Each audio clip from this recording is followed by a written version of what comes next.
ومن أحسن قولا ممن دعا إلى الله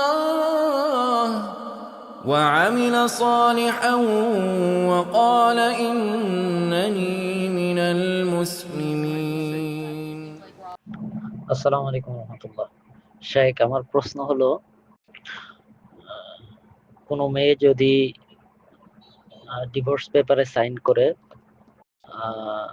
ছেলে যদি কোনো সাইন না করে অথবা তালাক না দেয়, তাহলে তাদের বিবাহ কি আহ, ঠিক থাকবে নাকি বিচ্ছেদ হয়ে যাবে?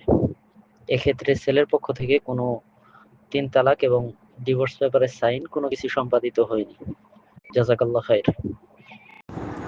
ওয়ালাইকুম আসসালাম রহমতুল্লাহ। সম্মানিত ভাই, আসলে শরীয়ত মেয়েকে তালাকের অধিকার দেয়নি, সুতরাং মেয়ে ডিভোর্স দিলে শরীয়তের ডিভোর্স কার্যকর হবে না, ছেলে যখন তালাক না দিবে।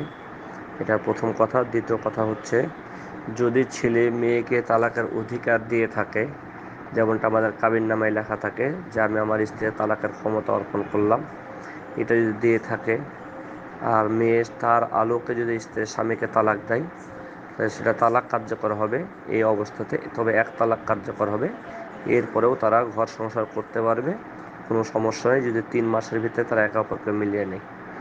আর 3 মাসের পরে যে যদি গ্রহণ করতে চাই, নতুন বিবাহের মাধ্যমে নতুন মহারণা দিয়ে বিবাহ করতে পারবে, মেয়েকে অন্য জায়গায় বিয়ে বসতে হবে না। এটা হলো যখন স্বামী স্ত্রীকে তালাকের অধিকার দেবে আর মেয়ে সেই তালাকের অধিকারের কারণে ডিভোর্স লেটার স্বামীর কাছে প্রেরণ করবে ওই অবস্থাতে।